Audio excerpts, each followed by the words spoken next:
किसान भाइयों, स्वागत है आपका हमारे चैनल और हमारे चैनल खेत तक में। जैसा कि आप देख पा रहे हैं, अभी मैं शिमला मिर्च के प्लॉट में खड़ा हुआ हूं और आज दिनांक 11 अक्टूबर 2022। जैसा कि आप देख पा रहे हैं कि अभी बारिश का जो समय था, बारिश ज़्यादा होने की वजह से कुछ किसान जो है आत्महत्या करने की कोशिश कर रहे हैं। उनके खेत बेकार हो चुके हैं, धान के प्लॉट बेकार हो चुके हैं। शिमला मिर्च के जो हैं पूरे के पूरे प्लॉट जा चुके हैं। किसान ने इतनी लागत लगाई है, लागत लगाने के बावजूद भी उनको अच्छा रिजल्ट नहीं मिल पा रहा है। तो यहाँ पर हमारे पास बायर से पुष्पेंद्र यादव जी आए हुए हैं, जो कि बहुत ही अच्छा किसानों को अपनी तरफ खींचते हैं। मतलब बात करने का जो इनका जो तरीका है बहुत ही अच्छा है। किसान के पास जाते हैं, उनकी समस्याएं सुनते हैं। तो आज हमारे साथ आए हुए हैं, हम इनसे वार्तालाप करते हैं। नमस्कार किसान भाइयों, मेरा नाम पुष्पेंद्र यादव है और मैं बड़े बरी रीजन में टेरिटरी सेल सुपरवाइज़र हूं। जो हमारी जो टेरिटरी है बदायूं डिस्ट्रिक्ट की है। तो अभी भैया से मिले हैं हम, अर्जुन भाई से। तो अभी आपके थोड़ा सा विस्तार से सारी बातें करेंगे शिमला मिर्च में। यहाँ तो बारिश बहुत ज़्यादा हो गई है और खेत भी काफ़ी डैमेज हो गया है। अब आगे की जानकारी देते हैं आप लोगों को। पानी भरने की वजह से उन जड़ों पर जो है जड़ जो है वो पूरी तरीके से डैमेज होने की कगार पर हैं। तो इसके लिए आज हम बायर का क्या ऐसा प्रोडक्ट है, क्या ऐसा प्रोडक्ट हम लगाएंगे जिसकी वजह से हमारा प्लॉट, हमारा जो खेत है, जो लोग खेती कर रहे हैं, वो सही हो सकता है। तो हम ये जानते हैं बायर कंपनी के जो हमारे पास भाई जी आ चुके हैं, यादव जी, उनसे पूछते हैं कि वो क्या लगवाना चाहेंगे इसमें, किससे ये समस्या दूर होगी। बताइए किसानों को कि क्या लगाना चाहिए इसमें। सबसे पहले तो मैं ये बताना चाहूँगा, जैसे भी अगर आपके खेतों में अगर ज़्यादा पानी भरने के कारण अगर ऐसे टाइप के अगर सिम्टम्स दिख रहे हैं आपके पौधों में, पौधे अगर मुरझा रहे हैं, तो उसमें सबसे एक ही सरल उपाय है जो आपके नज़दीकी मार्केट में मिल जाएगा।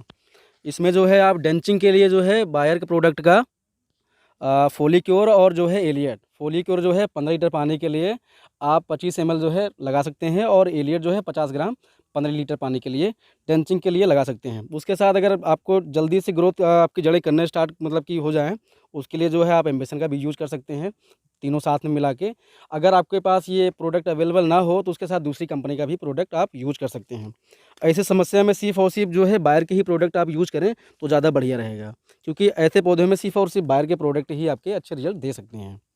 और कुछ बोलना चाहेंगे आप? तो ये लगाने के बाद किसानों को ये रहता है डाउट कि उन्होंने एक ड्रिंचिंग कर दिया। तो ये सब जो दवाई आप बता रहे हैं, इसका चोइया अगर 16 बीघे का अगर किसी किसान का बीघा है, तो 16 बीघे में अक्सर यहाँ किसान कंफ्यूज हो जाता है।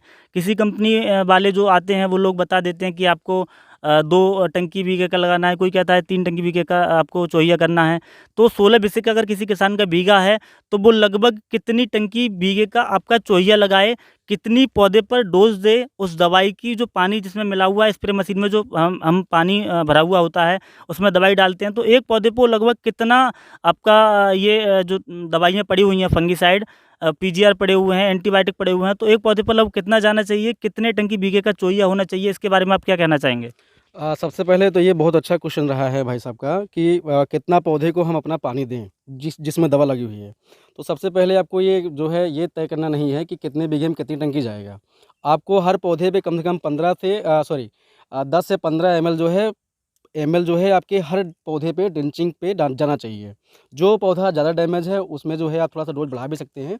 आगे का जो नोजल होता है उसको ढीला कर दीजिए, और आप एक अनुमान के हिसाब जो है 10 से 15 एमएल से ज़्यादा ना डालें। अगर ज़्यादा चला भी जाता है तब भी कोई दिक्कत नहीं होगा, ठीक है, पर ज़्यादा डालने का कोई मतलब भी नहीं होगा। और जो पौधा इस टाइप के ही हो उस पौधे पे थोड़ा सा ज़्यादा आप ध्यान दीजिएगा, और जो पौधा स्वस्थ हो उन पे ना करें तो ज़्यादा बढ़िया है। उससे कोई नुकसान नहीं होगा, पर जब पौधा स्वस्थ है तो डालने की आवश्यकता ही क्या है। अच्छा, एक चीज़ और यहाँ पर इस टॉपिक, तो ये हमारा जो टॉपिक था ये यहाँ पर क्लोज़ होता है कि जो भी बारिश के बाद समस्या आई है उसमें ये लगाना चाहिए। साथ ही साथ कुछ किसानों की ये समस्याएं रहती हैं कि उनके प्लॉट में, देखो ये पौधा दिखाओ, इस पौधे पर जो है ये बंद होता जा रहा है, जिसको हम वायरस की बोलते हैं कि वायरस आ गया है ऐसे पौधों पर। क्या कहना चाहेंगे कि बायर का ऐसा क्या प्रोडक्ट है? आप तो फील्ड में लगभग आपको 10 ईयर एवरेज 10 ईयर का एक्सपीरियंस हो रहा होगा। क्या प्रोडक्ट है जिसको लगाने से किसान को ये पौधे खुल जाएँ, उनको राहत मिल जाए? क्योंकि एक-एक पौधा बचाना मुश्किल हो रहा है। क्या लगवाना चाहेंगे आप इस समय पर? अ, ये बहुत अच्छा इंटरेस्टिंग क्वेश्चन था, पर इसमें जो आपको सिम्टम्स दिख रहे हैं, इसमें माइट और थ्रिप्स का बहुत ही ज़्यादा अटैक था, जो हम लोगों ने शुरू में ही ध्यान नहीं दिया।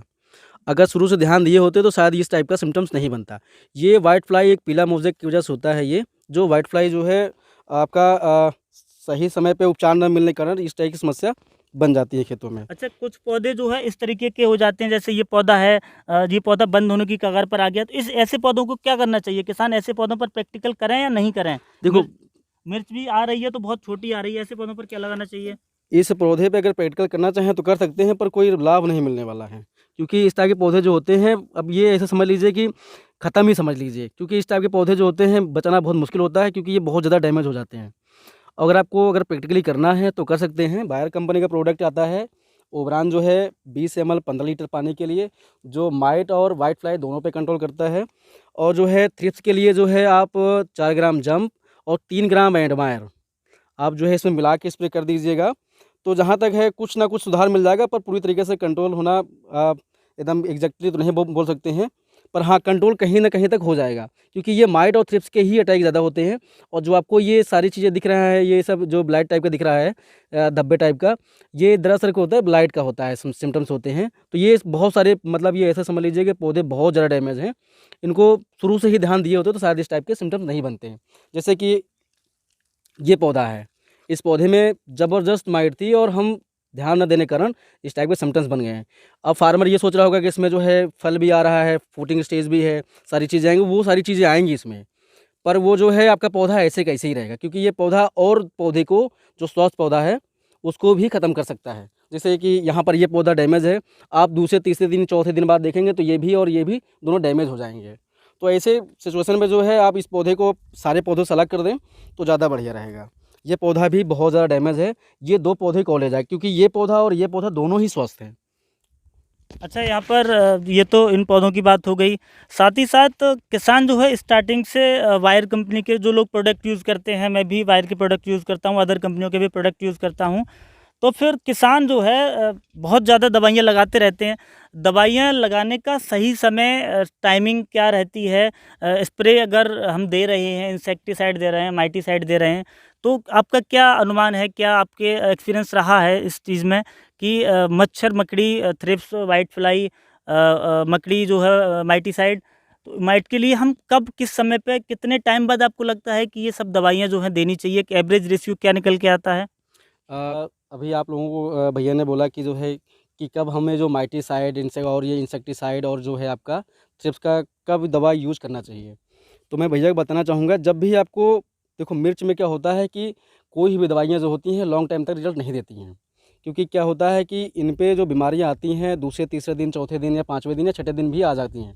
अगर आप अच्छे कंपनियों के प्रोडक्ट यूज़ करते हैं तो कम से कम आपको 5 से 6 दिन तक आपको बेस्ट रिजल्ट मिलता है। उसके बाद आपको अन्य दवाई लगानी पड़ती है। कभी भी कोई भी कंपनी का प्रोडक्ट जो है आप बार-बार रिपीट ना करें। इससे क्या होगा कि आपको वो बेस्ट रिजल्ट नहीं मिलता है। जैसे कि ओबरान है।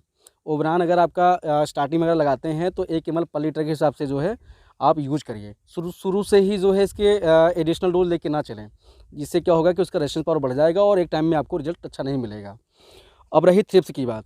जी, थ्रिप्स के बारे में क्या कहना चाहेंगे आप? थ्रिप्स में भी यही सारी चीज़ें होता है। थ्रिप्स और माइट दोनों साथ ही चलती हैं। अगर माइट की बात करा जाए तो येलो और रेड माइट होती हैं, जो आपके पत्तियों को खुरचते हैं, जो उसके कोमल तत्व होते हैं।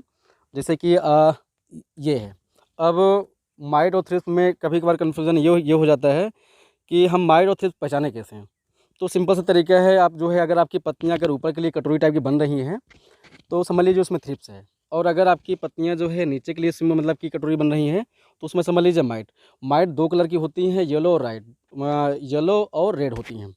और ये माइट जो है आपको ऐसा समझ लीजिए कि आँखों से, नंगी आँखों से तो देख नहीं मिलेगा आपको। इसके लिए आपको बाकायदा लेंस का यूज़ करना पड़ेगा, तब आपको दिखती हैं। और जो थ्रिप्स होती हैं, वो माइट होती है, वो इनके जो पत्तियाँ होती हैं, कोमल पत्तियाँ जो होती हैं, उनको खुरच के और उनकी जो कोशिकाएँ होती हैं, उसको जो है वो चूस लेती हैं। तो इस टाइप के इसके जब कोशिकाएँ जब मर जाती हैं तो ये सिकुड़ जाता है।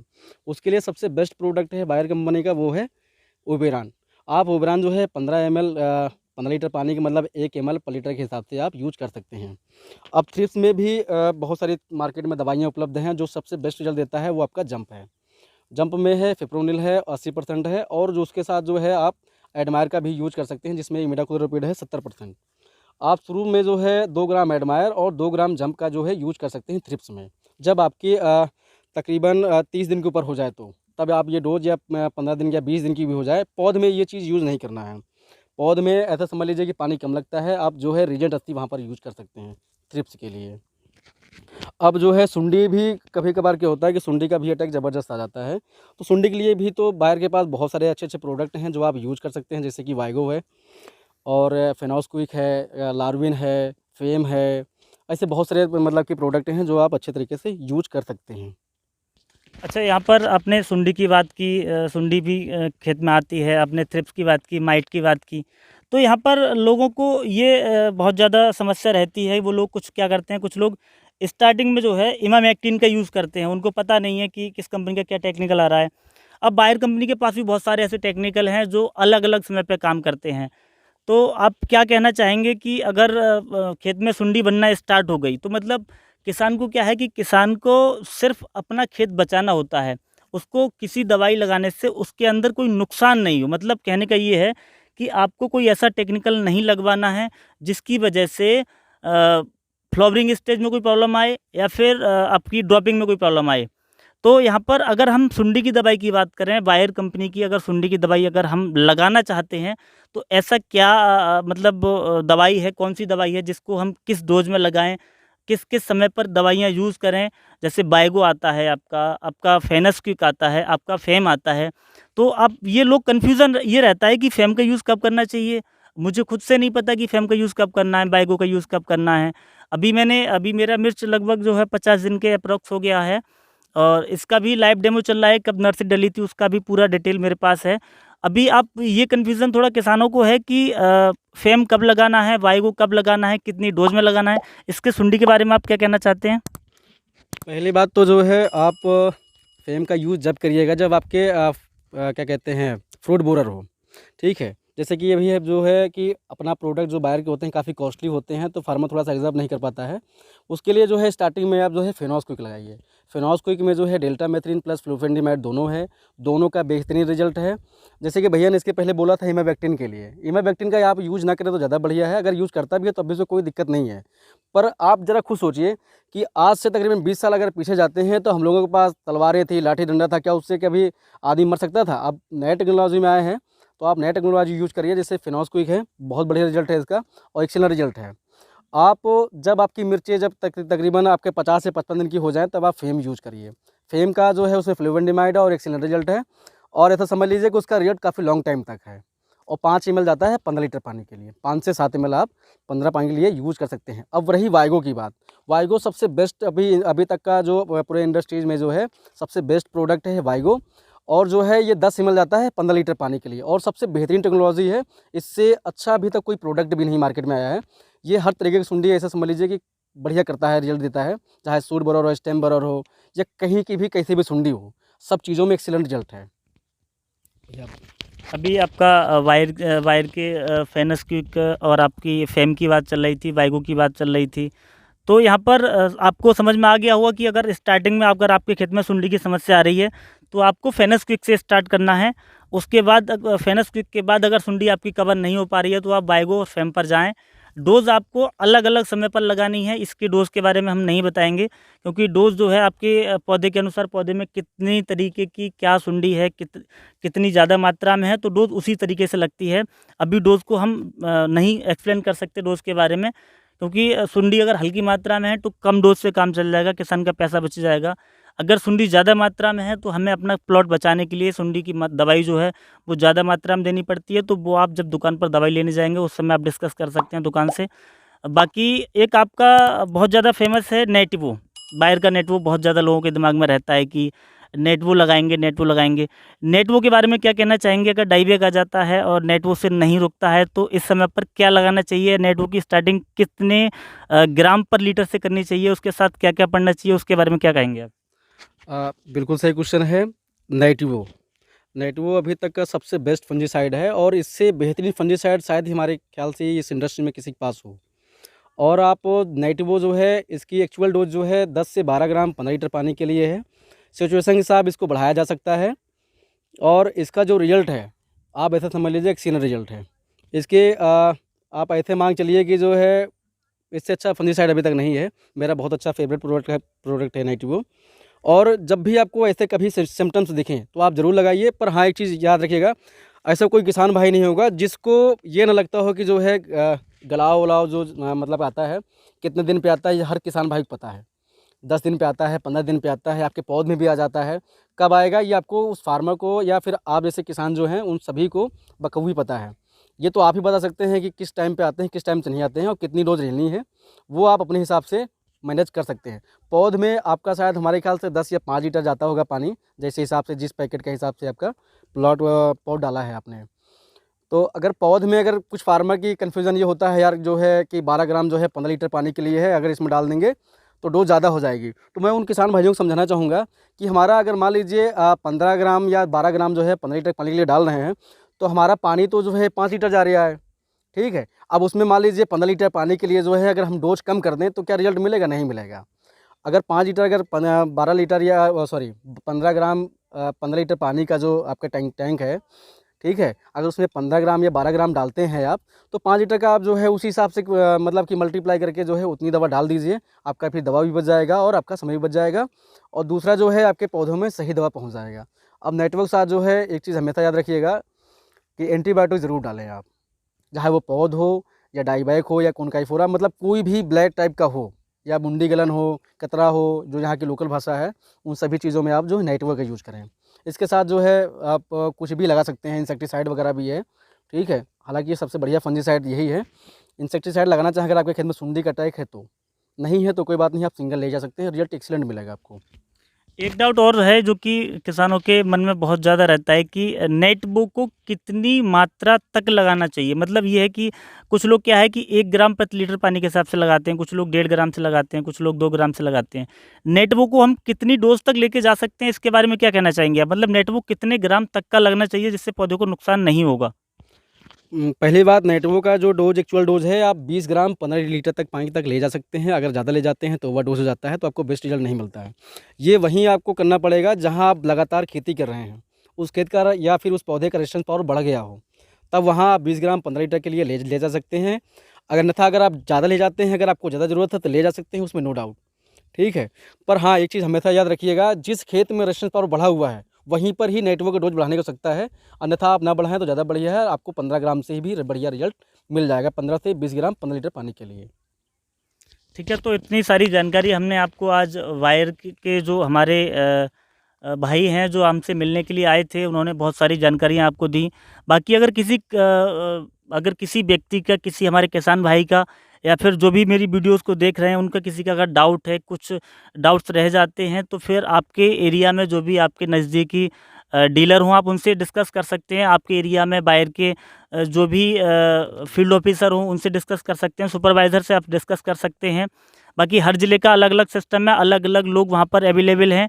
मैं इनका नंबर प्रोवाइड नहीं करा सकता क्योंकि ये सिर्फ मेरे डिस्ट्रिक्ट को देख रहे हैं। अदर डिस्ट्रिक्ट में, आपके डिस्ट्रिक्ट में कोई और फील्ड ऑफिसर हैं, कोई और सुपरवाइज़र हैं, वो आपसे डिस्कस करेंगे, तो आप उनसे कॉन्टैक्ट कर सकते हैं, उनसे एडवाइस ले सकते हैं। बाकी सभी जानकारियाँ आपको मिल गई हैं। अगर किसी तरीके की कोई जानकारी आपको लेनी है या किसी के बारे में पूछना है, तो आप हमारे चैनल पर कमेंट कर सकते हैं, लाइक कर सकते हैं, शेयर कर सकते हैं, हमसे डिस्कस कर सकते हैं। और इस वीडियो को अगर आपको अच्छी लगी हो वीडियो आपको, तो इस वीडियो को लाइक करो, शेयर करो, सब्सक्राइब करो। धन्यवाद।